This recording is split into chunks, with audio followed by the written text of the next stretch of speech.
Les malheurs de Sophie, comtesse de Ségur, chapitre 17, le chat et le bouvreuil. Sophie et Paul se promenaient un jour avec leur bonne. Ils revenaient de chez une pauvre femme à laquelle ils avaient été porter de l'argent.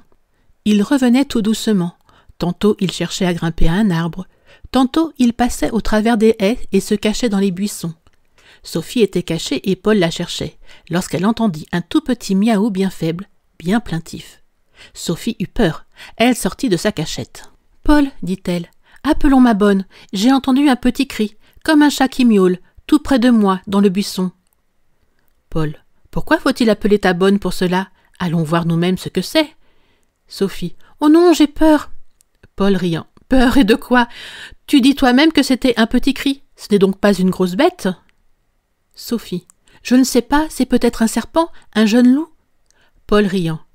« Un serpent qui crie, c'est nouveau cela, et un jeune loup qui pousse un si petit cri que moi, qui étais tout près de toi, je ne l'ai pas entendu. » Sophie. « Voilà le même cri, entends-tu » Paul écouta et entendit en effet un petit miaou bien faible qui sortait du buisson.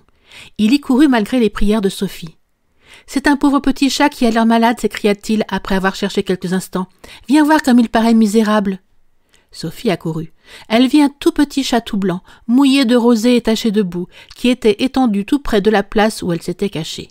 « Il faut appeler ma bonne, dit Sophie, pour qu'elle l'emporte, pauvre petit comme il tremble. »« Et comme il est maigre, dit Paul. » Ils appelèrent la bonne, qui les suivait de loin. Quand elle les rejoignit, ils lui montrèrent le petit chat et lui demandèrent de l'emporter. La bonne. « Mais comment faire pour l'emporter? Le pauvre petit malheureux est si mouillé et si sale que je ne peux pas le prendre dans mes mains. » Sophie. « Eh bien, ma bonne, mettez-le dans des feuilles. » Paul. « Ou plutôt dans mon mouchoir, il sera bien mieux. » Sophie. « C'est cela. Essuyons-le avec mon mouchoir et couchons-le dans le tien. Ma bonne l'emportera. » La bonne les aida à arranger le petit chat qui n'avait pas la force de remuer. Quand il fut bien enveloppé dans le mouchoir, la bonne le prit et tous se dépêchèrent d'arriver à la maison pour lui donner du lait chaud. Ils n'étaient pas loin de la maison et ils furent bientôt arrivés. Sophie et Paul coururent en avant à la cuisine. « Donnez-nous bien vite une tasse de lait chaud, dit Sophie à Jean le cuisinier. »« Pourquoi faire, mademoiselle ?» répondit Jean. « Pour un pauvre petit chat que nous avons trouvé dans une haie et qui est presque mort de faim. Le voici, ma bonne l'apporte dans un mouchoir. » La bonne posa le mouchoir par terre. Le cuisinier apporta une assiette de lait chaud au petit chat, qui se jeta dessus et avala tout sans en laisser une goutte. « J'espère que le voilà content, dit la bonne. Il a bu plus de 2 verres de lait. » Sophie. « Ah, le voilà qui se relève, il lèche ses poils. » Paul. « Si nous l'emportions dans notre chambre ?» Le cuisinier. « Moi, monsieur et mademoiselle, je vous conseillerais de le laisser dans la cuisine. D'abord parce qu'il se séchera mieux dans la cendre chaude, ensuite parce qu'il aura à manger ici tant qu'il voudra, enfin parce qu'il pourra sortir quand il en aura besoin et qu'il apprendra ainsi à être propre. » Paul. « C'est vrai, laissons-le à la cuisine, Sophie. » Sophie. « Mais il sera toujours à nous et je le verrai tant que je voudrai. » Le cuisinier. « Certainement, mademoiselle, vous le verrez quand vous voudrez. Ne sera-t-il pas à vous tout de même ?» Il prit le chat et le posa sur de la cendre chaude, sous le fourneau. Les enfants le laissèrent dormir, et recommandèrent bien au cuisinier de lui mettre du lait près de lui pour qu'il pût en boire toutes les fois qu'il aurait faim. Sophie. « Comment appellerons-nous notre chat ?» Paul. « Appelons-le Chéri. » Sophie. « Oh non, c'est commun. Appelons-le plutôt Charmant. » Paul. « Et si en grandissant il devient laid ?» Sophie. « C'est vrai. Comment l'appeler alors? Il faut bien pourtant qu'il ait un nom. » Paul. « Sais-tu ce qui serait un très joli nom? Beauminon. » Sophie. « Ah oui, comme dans le conte de Blondine. C'est vrai. Appelons-le Beauminon. Je demanderai à maman de lui faire un petit collier et de broder tout autour Beauminon. » Et les enfants coururent chez madame de Réan pour lui raconter l'histoire du petit chat et pour lui demander un collier. La maman alla voir le chat et prit la mesure de son cou. « Je ne sais pas si ce pauvre chat pourra vivre, dit-elle. Il est si maigre et si faible qu'il peut à peine se tenir sur ses pattes. » Paul. « Mais comment s'est-il trouvé dans la haie? Les chats ne vivent pas dans les bois. » Madame de Réan. « Ce sont peut-être de méchants enfants qui l'ont emporté pour jouer et l'auront jeté ensuite dans la haie, pensant qu'il pourrait revenir dans sa maison tout seul. » Sophie. « Pourquoi aussi n'est-il pas revenu? C'est bien sa faute s'il a été malheureux. » Madame de Réan. Il est trop jeune pour avoir pu retrouver son chemin. Et puis, il vient peut-être de très loin. Si de méchants hommes t'amèneaient très loin et te laissaient au coin d'un bois, que ferais-tu? Crois-tu que tu pourrais retrouver ton chemin toute seule? Sophie. Oh, je ne serai pas embarrassée, je marcherai toujours jusqu'à ce que je rencontre quelqu'un ou que je voie une maison. Alors je dirai comment je m'appelle et je demanderai qu'on me ramena. La maman. D'abord tu rencontrerais peut-être de méchantes gens qui ne voudraient pas se déranger de leur chemin ou de leur ouvrage pour te ramener. Et puis, toi, tu peux parler, on te comprendrait. Mais le pauvre chat, crois-tu que s'il était entré dans une maison, on aurait compris ce qu'il voulait? Où il demeurait? On l'aurait chassé, battu, tué peut-être. Sophie. Mais pourquoi a-t-il été dans ce buisson pour y mourir de faim? Madame de Riant. Les mauvais garçons l'ont peut-être jeté là pour l'avoir battu. D'ailleurs, il n'a pas été si bête d'être resté là, puisque vous avez passé auprès que vous l'avez sauvé. Paul. Quant à cela, ma tante, il ne pouvait pas deviner que nous passerions par là. Madame de Riant. Lui, non, mais le bon Dieu qui le savait l'a permis afin de vous donner l'occasion d'être charitable, même pour un animal.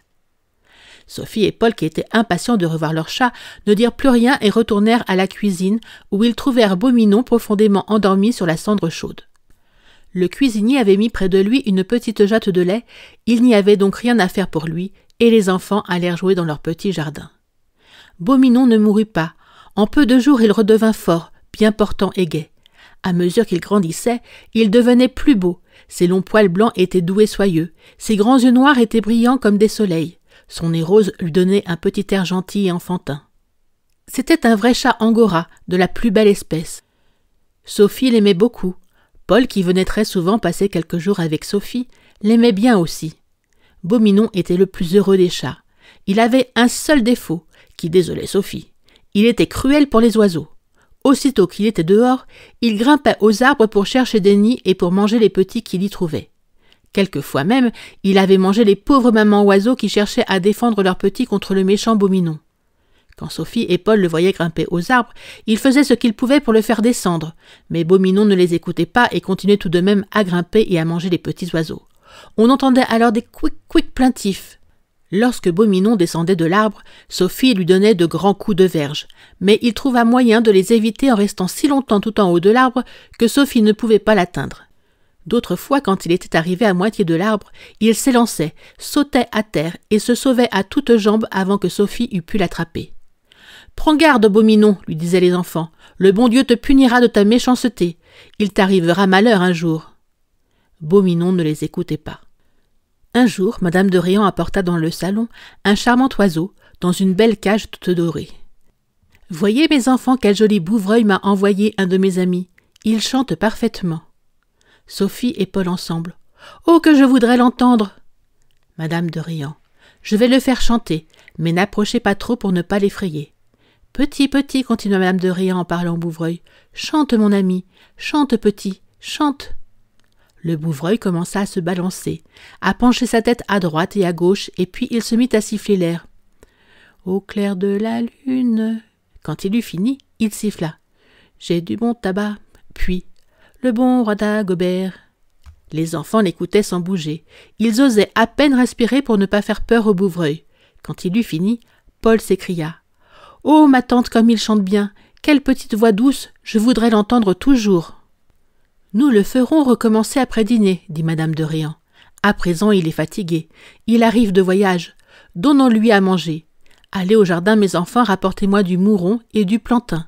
Le jardinier vous montrera où il y en a. » Les enfants coururent au potager et rapportèrent une telle quantité de mourons qu'on aurait pu y enterrer toute la cage. Leur maman leur dit de n'en cueillir qu'une petite poignée une autre fois, et ils en mirent dans la cage du bouvreuil, qui commença tout de suite à le becqueter. « Allons dîner à présent, mes enfants, dit Madame de Riant. Vos papas nous attendent. » Pendant le dîner, on parla beaucoup du joli bouvreuil. « Quelle belle tête noire il a, dit Sophie. »« Et quel joli ventre rouge, dit Paul. »« Et comme il chante bien, dit Madame de Riant. »« Il faudra lui faire chanter tous ses airs, dit Monsieur de Riant. » Aussitôt que le dîner fut fini, on retourna au salon. Les enfants couraient en avant.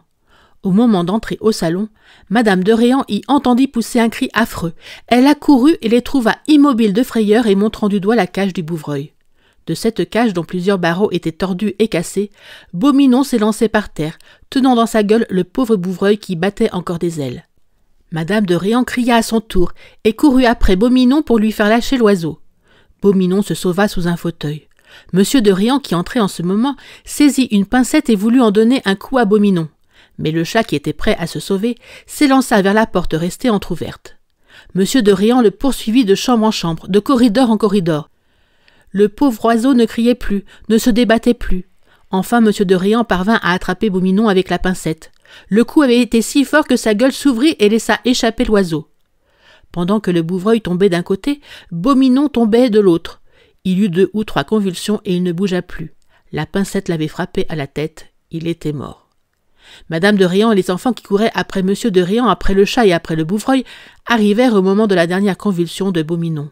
« Beauminon, mon pauvre Beauminon !» s'écria Sophie. « Le bouvreuil, le pauvre bouvreuil !» s'écria Paul. « Mon ami, qu'avez-vous fait ?» s'écria madame de Réan. « J'ai puni le coupable, mais je n'ai pu sauver l'innocent, » répondit monsieur de Réan. « Le bouvreuil est mort étouffé par le méchant Beauminon, qui ne tuera plus personne, puisque je l'ai tué sans le vouloir. » Sophie n'osait rien dire, mais elle pleura amèrement son pauvre chat qu'elle aimait malgré ses défauts. « Je lui avais bien dit, disait-elle à Paul, que le bon Dieu le punirait de sa méchanceté pour les oiseaux. Hélas, pauvre Beauminon, te voilà mort et par ta faute. »